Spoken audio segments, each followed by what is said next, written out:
اعوذ باللہ من الشیطان الرجیم۔ پناہ مانگتا ہوں میں اللہ کی شیطان مردود سے۔ بسم اللہ الرحمن الرحیم۔ شروع اللہ کے نام سے جو بڑا مہربان نہایت رحم والا ہے۔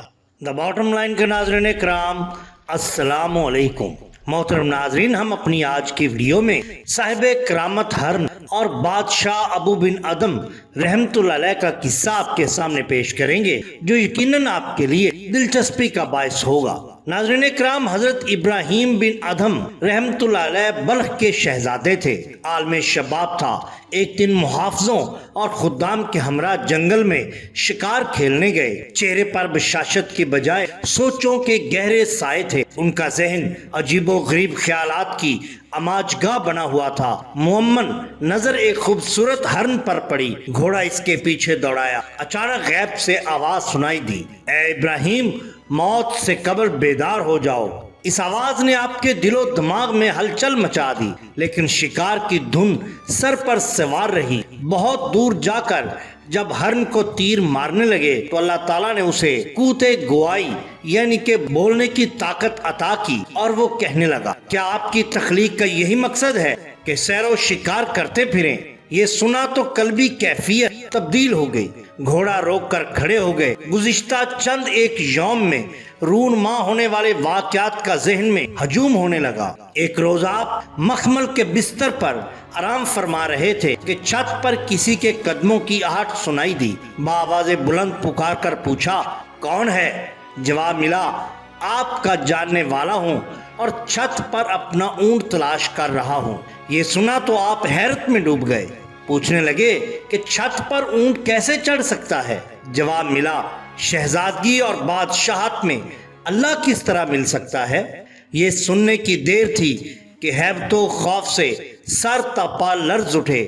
کافی دیر تک اس آواز پر غور فرماتے رہے۔ دوسرے دن بیدار ہوئے تو ایک شخص آیا جس کے چہرے بشرے سے بڑا روب اور دبدبا نمایاں تھا۔ آنے کی وجہ دریافت کرنے پر اس نے بتایا کہ یہاں قیام کرنے آیا ہوں۔ آپ نے فرمایا کہ یہ شاہی محل ہے، سرائے نہیں۔ اجنبی نے پوچھنا شروع کیا کہ یہاں نسل در نسل کون کون رہ رہا ہے؟ آپ نے بتایا تو اس شخص نے کہا، پھر یہ سرائے نہیں تو اور کیا ہے؟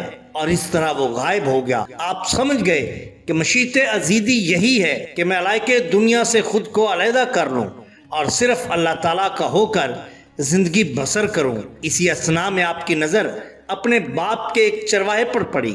اس کے پاس گئے، گھوڑے سے اترے، اس کا چوغا پہن لیا اور اپنا لباس، گھوڑا اور ساز و سامان اسے عنایت کر کے جنگل کے وسیع و عریض فضا میں کھو گئے۔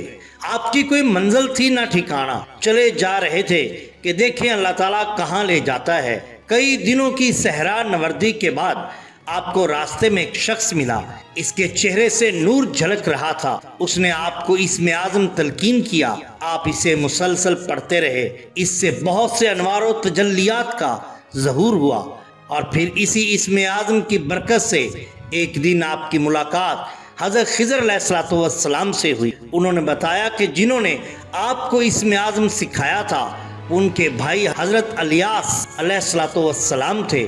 اس کے بعد آپ نے باقاعدہ طور پر حضرت خضر علیہ السلام کی بیعت کی اور فیض رسانی کا سلسلہ شروع ہو گیا۔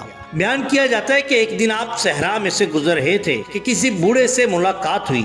اس نے مخاطب کرتے ہوئے کہا، تجھے معلوم نہیں یہ کون سی جگہ ہے اور تم بغیر زاد راہ سفر کر رہے ہو؟ آپ نے فوراً محسوس کر لیا کہ وہ بوڑھا ابلیس ہے، شیطان ہے۔ اس وقت آپ کی جیب میں 4 درہم تھے جو اپنی زنبیل فروخت کر کے حاصل کیے تھے۔ آپ نے درہموں کو فوراً زمین پر پھینک دیا اور عہد کیا کہ ہر میل کی مسافت کے بعد 4 نوافل ادا کریں گے۔ چنانچہ آپ کو ہر روز وقت پر اللہ تعالیٰ کی طرف سے روزی مل جاتی تھی، اور ملے کیوں نہ، کیونکہ یہی تو شان ہوتی ہے اولیاء اللہ کی۔ اگر آپ کو ہماری یہ ویڈیو پسند آئی ہو تو لائک کیجئے، سبسکرائب کیجئے ہمارے چینل دا باٹم لائن کو، تاکہ ہم آپ کے لیے اور بھی بہترین ویڈیوز لا سکیں۔ اپنا اپنے دوستوں کا گرد و نواح کے لوگوں کا بہت خیال رکھیے۔ اللہ اور اللہ کے رسول صلی اللہ علیہ وآلہ وسلم سے بے حد محبت کیجیے۔ آپ کا بہت شکریہ۔ اللہ حافظ۔